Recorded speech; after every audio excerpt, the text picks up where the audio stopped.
Essa é uma moedinha de cobre portuguesa, cunhada entre 1557 e 1578. O que chama a atenção nessa peça é que nesse período foi feita uma documentação em Portugal, diminuindo o valor de R$ 5 para R$ 3, incluindo as que circulavam no Brasil. Ou seja, o primeiro registro que se tem de moeda circulando no Brasil faz menção a essa pecinha em especial e a redução do seu valor para circulação em terras brasileiras. Então, oficialmente, é o primeiro relato da Numária brasileira. Tá aí uma moedinha de Sebastião I. Isso aqui é interessante, que é uns R$ 5, exatamente. Reais, não réis. Foi durante o reinado de Sebastião que o réis entrou como nome aí plural de reais. Alguns discutem de forma errônea, mas enfim, sendo ou não o português correto, esse é o real que virou réis. Essa aqui é uma moeda de 5. Tem razoável estado de conservação. Essas moedas sempre são muito difíceis de encontrar bonita, né? Não podemos esquecer que a feitura dela era no martelo, né? E circularam por uma grande quantidade de tempo, uma vez que o que valia aqui era o peso, mais do que qualquer denominação. Tá aí um LXXX falso da época 1820B. O que chama a atenção dessa peça aqui é ser um recunho. Então, se vocês olharem aqui embaixo, vocês vão ver a data da base 1826R do Rio de Janeiro. Então, eram 40 do Império que se transformou em um 80 do Reino Unido. Pode ver desse lado aqui que dá para ver também os ramos de café e tabaco da moeda, né, a esfera armilar com algumas estrelas, né, sobreposto aí o brasão do Brasil, Reino Unido e Portugal. Então ela tem peso, tamanho, né, o diâmetro todo correspondente a uma moeda de 40 e foi recontramarcada para virar um 80. Pecinha bem legal e interessante. Tem uma moeda comemorativa do Brasil de 1922.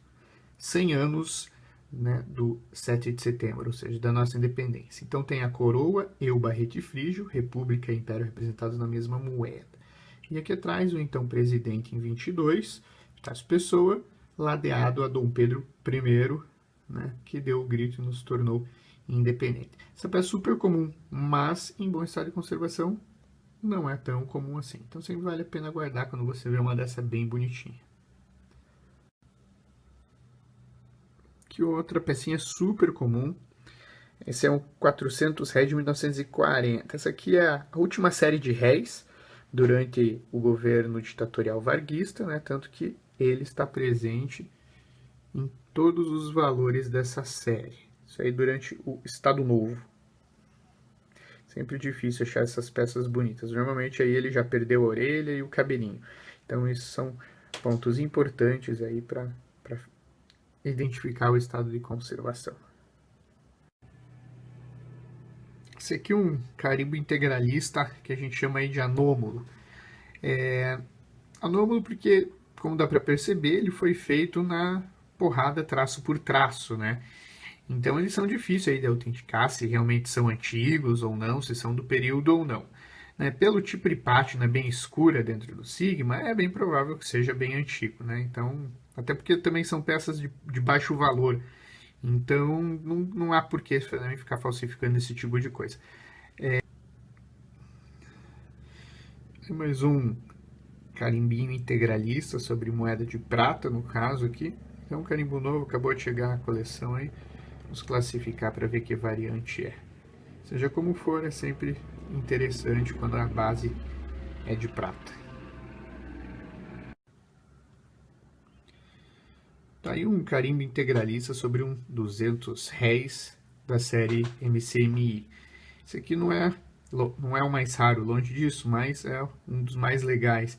Vocês podem ver que atrás do Sigma tem a silhueta do mapa do Brasil, né? Então, o formato do mapa do Brasil com o Sigma sobre ele. Aí uma linguagem de divulgação amplamente utilizada por os integralistas, né? Diversos escudos e publicações deles têm exatamente essa representação. Então, mais uma pecinha muito legal para a coleção. Então, pessoal, o que me dizem dessa pecinha aqui? um centavo de dólar, 1960, com o carimbo do Sigma. Então, isso aqui na verdade não tem nada a ver com integralismo, mas sim com aquelas fraternidades que tinham nos Estados Unidos em universidades, coisa próxima daquelas repúblicas que a gente tem hoje aí nas universidades, principalmente federais. Então, essas fraternidades aí tinham nomes alfa, beta, gama e sigma, e mandaram fazer esse carimbo comemorativo. Então, é um carimbo do sigma, mas não integralista. Então, pecinha bem interessante. Por muitos anos, muitas décadas, o Paraná foi o principal exportador de erva mate do mundo. E essa erva mate era escoada aí via Curitiba litoral pela estrada de ferro, construída aí no reinado Dom Pedro II, então na segunda metade do século XIX.